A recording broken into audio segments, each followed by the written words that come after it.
Welcome back. The title of this mini lecture is Protest, Counterculture, in 1968. Let's get into it. So, there's a lot of reasons why 1968 is incredibly important, both for the United States, for sport, and for global history. One of the really critical things that 1968 is important for in terms of sports history with the US is its intersection between conversations around sport, race, and politics within American life. Because in the 1968 Olympics in Mexico City, you have two American athletes, Tommy Smith and John Carlos, who will raise their hands in a salute when they're on the medal podium after being successful in their event. And this particular event, their actions here really becomes an incredibly powerful statement globally about the nature of American activism, an incredibly powerful statement globally about the realities of race and equity, and really interesting statements about, of course, the Black Power movement, and again, the broader sort of concerns about rights struggles that are going on at this particular time. And the choice of these individuals to engage in this particular kind of salute, I think, needs to be understood within the context of protests and tactics, really that were ongoing both within American life and globally in the 1950s and in the 1960s. It's important for us to recognize, of course, that the post-war era in American life is often seen as this deeply positive time. The early 1950s is seen as this sort of golden age, this golden era. If you watch TV shows in America sort of at the time, the Leave It to Beaver and these kinds of things, right? They depict things very positively.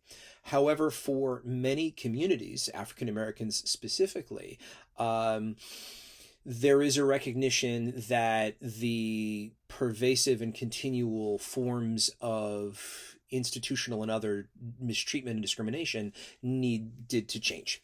And you had seen a generation and before efforts to push back against that mistreatment, and those efforts to push back will become more pronounced in the aftermath of World War II. So you have, of course, the desegregation of the military. You have, of course, the integration of baseball with Jackie Robinson. But you're also going to have nonviolent efforts in the form of the SCLC, right, the Southern Christian Leadership Conference, which is going to be an active participant in the nonviolent efforts to protest segregation throughout much of the 1950s. And that course of nonviolence, led by Reverend Dr. Martin Luther King Jr. and others, will, and its civil disobedient efforts, strongly influence any number of organizations, groups, and peoples that are seeking racial equity and justice throughout the 1950s and the early 1960s. This would strongly inform the foundations of other rights groups or other groups that were lobbying for change across a wide range of issues in American life. From, of course, the SCLC, as I'd mentioned, to eventually groups like the Students for a Democratic Society, or SDS.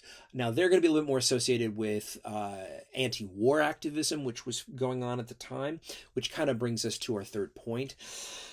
With the realities of opposition to the war in Vietnam and the realities of opposition to institutional segregation, issues surrounding gender or sexuality, or really, again, any number of others, you will see a number of forms of protest tactics that would become commonplace within American life at this particular time.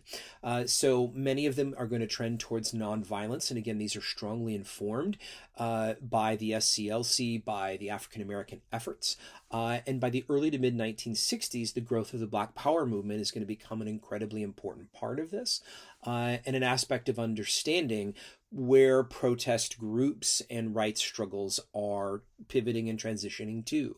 Out of this, you're going to see communities and groups form like the Black Panthers, and this work and effort that they're going to have, of course, is going to have a number of different forms of perceptions towards it within American life. But again, those nonviolent tactics are going to be perceived differently, of course, by a wide variety of communities, right? When it comes to understanding the history of protest, and again, of protest tactics, oftentimes whether or not someone is open to supporting a tactic depends on whether or not they're in favor of the message or the messenger. And so you would see opposition in some cases to African Americans with some of these forms of tactics that might be viewed by others as acceptable in other circumstances. But again, you have this growing public space and growing public reality of continual activism. I would be remiss if I did not point out the importance of Harry Edwards and others in forming communities to support athletes within this space and in this time, African American athletes and others in this time, again, to speak out and to have their voices heard. All right. Thank you very much.